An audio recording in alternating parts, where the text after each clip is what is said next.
Les experts et les ministres en charge des pays membres de la CEDEAO étaient en conclave ce matin à la salle Morgou de l'hôtel Gawey.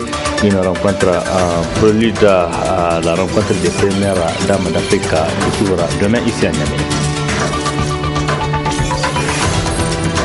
Mouvement d'humeur ce matin dans les écoles et instituts professionnels et techniques. Les étudiants et élèves exigent le paiement de bourses et frais de formation.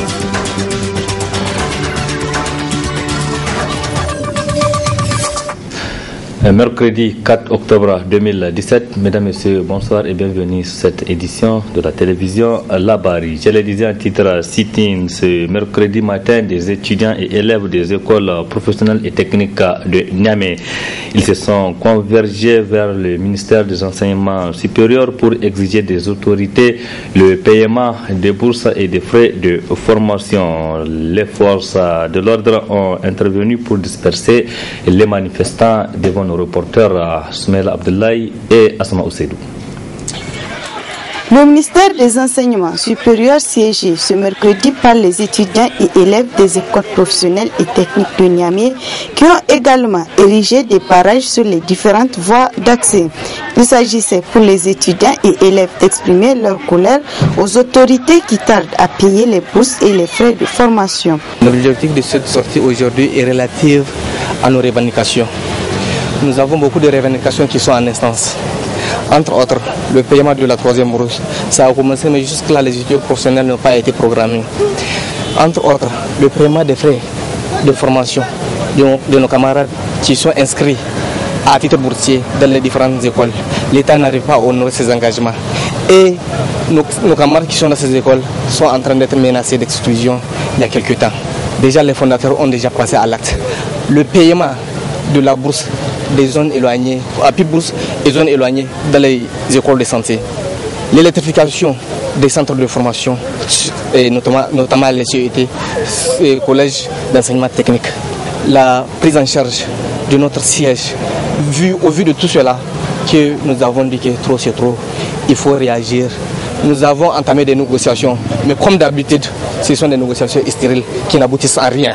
Cependant, l'intervention des éléments des forces de l'ordre à travers les jets du gaz lacrymogène a permis de disperser les manifestants dont beaucoup d'entre eux ont été évanouis. C'est la première manifestation des étudiants et élèves des écoles professionnelles et techniques depuis la rentrée 2017-2018. C'est le second titre de cette édition. La réunion des experts et des ministres en charge des pays membres de la CEDEAO s'est tenue donc ce matin à la salle Morgou de l'hôtel Gawey de Niamey. C'était sous le thème réponse des premières dames de la CEDEAO pour l'éradication de la fistule obstétricale et leur implication à la protection des droits de l'enfant de l'Afrique de l'Est. Le compte rendu avec Areta Salah et Ibrahim Amadou. Cette rencontre qui réunit 15 ministres en charge du genre et 8 ministres de la santé des pays membres de la CEDEAO aura à examiner les résultats des travaux des experts qui s'est tenu le 2 et 3 octobre 2017 à Niamey sur la réponse des premières dames de la CEDEAO pour l'éradication de la fistule obstétricale et leur implication à la protection des droits de l'enfant en Afrique de l'Ouest. La cérémonie d'ouverture de cette réunion a été marquée par d'importantes allocutions. D'abord, celle du secrétaire général du gouvernorat de Niamey pour souhaiter la bienvenue aux experts et ministres, puis les messages de soutien des partenaires pour saluer l'initiative des premières dames, et ensuite celle de la commissaire aux affaires sociales et genre de la CEDEAO, pour qui il est nécessaire d'agir en mettant en place des mesures pouvant permettre d'éradiquer la fistule obstétricale. Nous devons agir tous ensemble, dans l'unité et la solidarité, pour éliminer les causes sous-jacentes de la fistule obstétricale.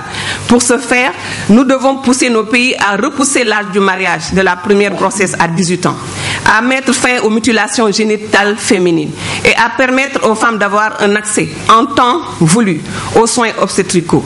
Nous devons travailler aussi à la mise en place d'indicateurs harmonisés sur la fistule obstétricale dans les systèmes nationaux d'information sanitaire dans tous nos pays, afin d'en évaluer la prévalence et de mieux comprendre son impact ainsi que ses progrès. Ces mesures permettront aussi d'assurer une bonne protection des droits de l'enfant et de lutter contre les violences basées sur le genre. La présidente de cette réunion et le Premier ministre par intérim ont tous rassuré les partenaires de la disponibilité des pays membres de la CEDEAO à mettre en œuvre les engagements qui seront pris. Qu'il me soit donc permis, à l'entame de mon propos, d'adresser nos félicitations à son Excellence, Madame la Première Dame du Niger, ainsi qu'à la commissaire aux affaires sociales et du genre de la CEDEAO pour cette initiative louable. En effet, elle nous offre l'opportunité de nous retrouver pour échanger sur des sujets d'intérêt majeur tels que l'éradication de la fistule obstétricale, les stratégies de protection des enfants et la lutte contre les violences basées sur le genre et les mutilations génitales féminines en Afrique de l'Ouest. Cette importante rencontre sera en outre une occasion pour les premières dames de notre sous-région de renforcer leur engagement politique autour des solutions opérationnelles à mettre en œuvre dans les 15 pays membres sur l'ensemble des 3 thèmes proposés. Il est attendu de vos concertations et échanges. D'une part, l'amendement de la feuille de route sur les 3 thématiques qui seront adoptées sous le leadership avisé et mobilisateur des premières dames à l'issue de leur forum. Et d'autre part, la formulation d'un cadre de partenariat entre le Centre de la CEDEAO pour le développement du genre et les premières dames pour soutenir toutes les actions. Dans cette perspective, nous confirmons notre pleine adhésion aux produits attendus et notre disponibilité à asseoir des mécanismes appropriés pour faciliter l'opérationnalité des actions prévues. Après examen des résultats des travaux des experts, les documents seront soumis au forum demain 5 octobre pour leur adoption par les premières dames de la CEDEAO. Et demain, ça va être au palais du Congrès à Retassala.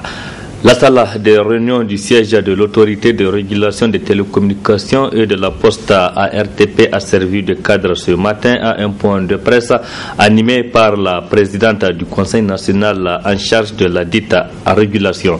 Il s'agit pour Madame Betty Nana Aïchatou de porter à la connaissance de l'opinion publique les sanctions prises à l'encontre des opérateurs de téléphonie mobile suite à l'expiration du délai de leur mise en demeure, comme nous précise ici Adam Soumana et Aboubakar Soleil. Représentants des opérateurs de téléphonie mobile et défenseurs des droits des consommateurs se retrouvent par la présente rencontre autour de la présidente de l'institution en charge de la régulation des télécommunications et de la poste pour un point de presse.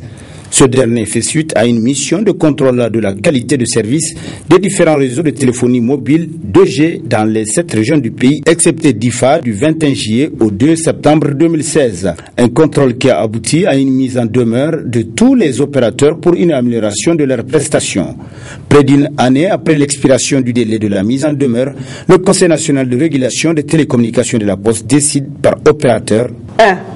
Atlantique Télécom Niger SA, la levée partielle de la mise en demeure de l'opérateur suite à la correction de l'indicateur réception des SMS. Le CNRTP décide toutefois de sanctionner l'opérateur Atlantique Télécom Niger.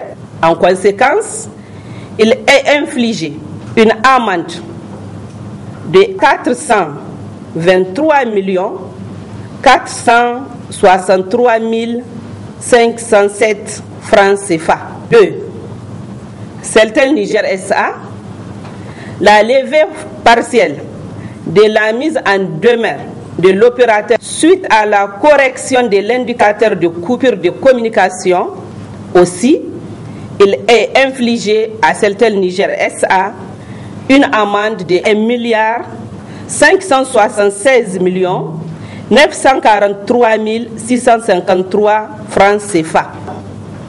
Orange Niger SA, la levée partielle de la mise en demeure de l'opérateur suite à la correction de l'indicateur de coupure de communication. Par conséquent, il est infligé à Orange Niger SA une amende de 925 474 425 francs CFA. Niger Télécom. La levée partielle de la mise en demeure de Niger Télécom SA sur griefs retenus contre l'opérateur suite aux corrections des griefs relatifs aux indicateurs de couverture radio outdoor et perte de communication et coupure de communication. Par conséquent, il est infligé à Niger Télécom SA une amende de 620 505 927 francs CFA. À la présidente du Conseil national de régulation des télécommunications et de la Poste de poursuivre son intervention en apportant quelques précisions. Les sanctions prises par l'ARTP peuvent faire l'objet d'un recours.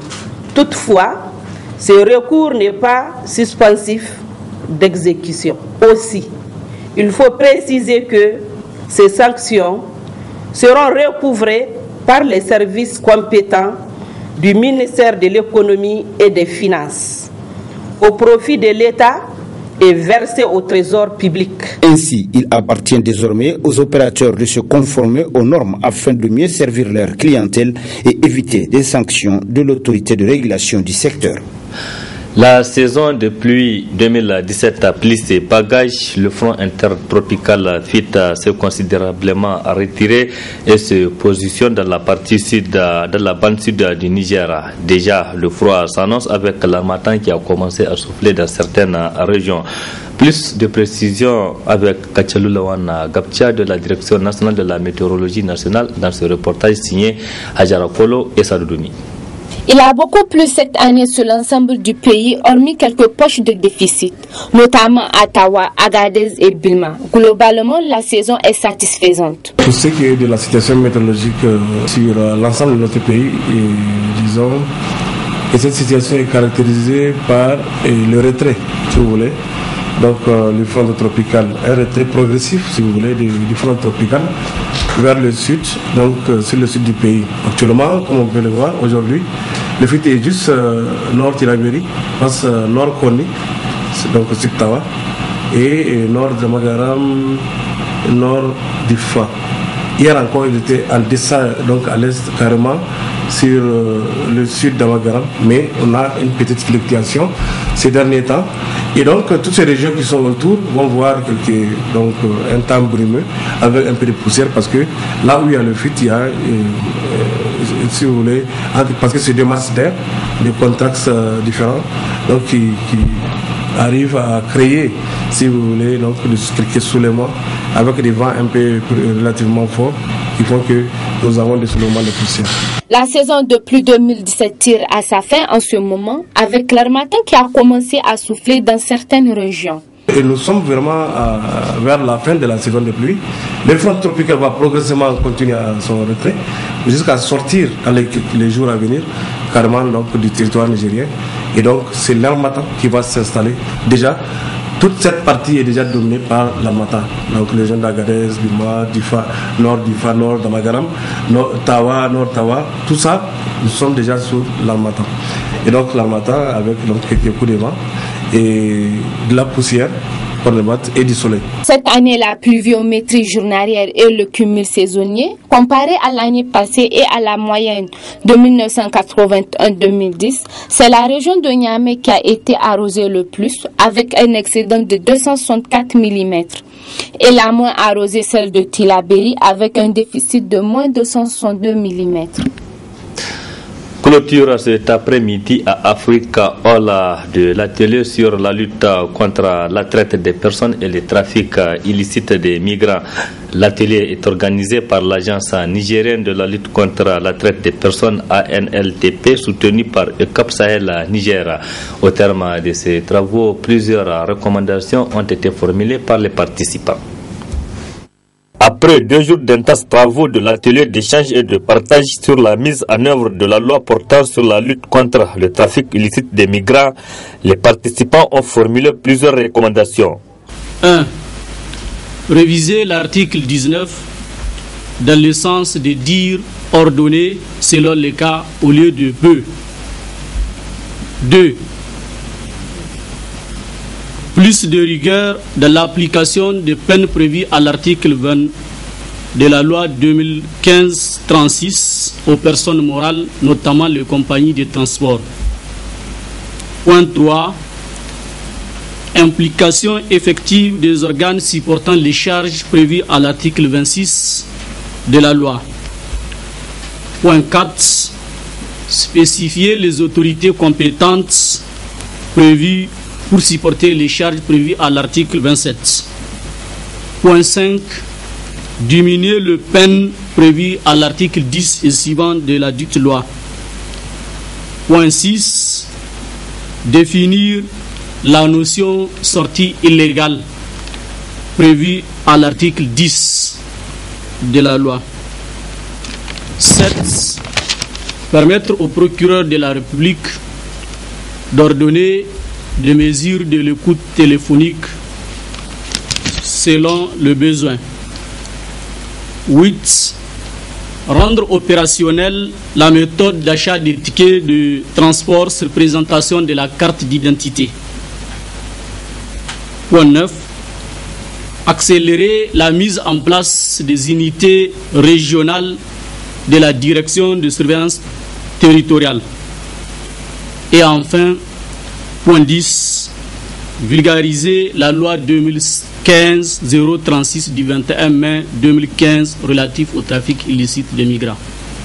Pour l'initiatrice de cet atelier, l'agence nigérienne de lutte contre le trafic des personnes, ces assises sont d'une importance capitale dans la lutte contre ce fléau. Ces recommandations formulées permettront de mener à bien ce combat dans l'avenir. Cette réunion fait suite au bilan de la mise en œuvre de la loi 2015-036 du 26 mai 2015 que nous avons célébré tout récemment à Agadez. Nous avons fait le bilan de la loi, le bilan chiffré.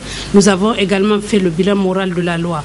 Aujourd'hui, c'est un nouveau départ dans la mise en œuvre de la loi, en ce sens que nous nous retrouvons avec les forces de défense et de sécurité et les magistrats responsables de la thématique pour réfléchir sur les insuffisances constatées sur le terrain et comment appréhender mieux les questions relatives à la lutte contre la traite des personnes et le trafic illicite de migrants de manière harmonieuse pour l'ensemble des juridictions du Niger.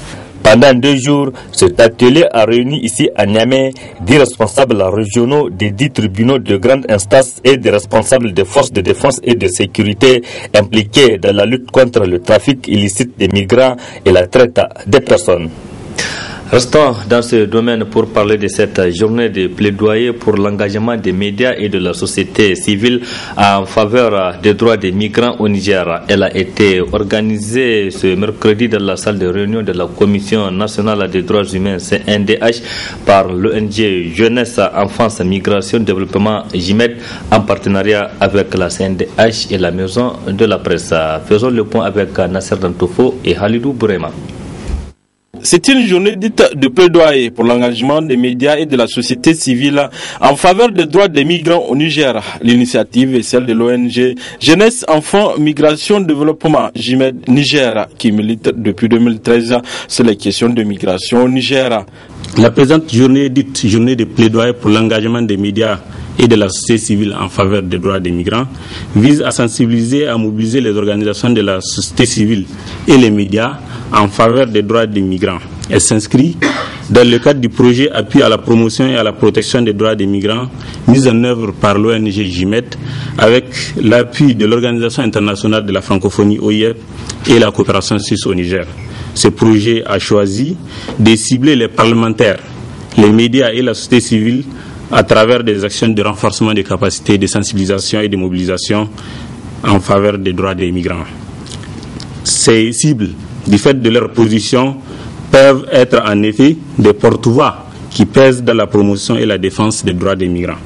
Malgré ce dispositif, les droits des migrants sont loin d'être garantis et c'est pourquoi l'ONG JIMED, très engagée dans la défense des droits des personnes migrantes, a développé ce projet qui intervient dans 3 régions nigériennes, à savoir Niamey, Agadez et Zender, qui sont à la fois des zones de transit, de destination et de départ des migrants en vue de sensibiliser et de mobiliser les différents acteurs en faveur des droits des migrants.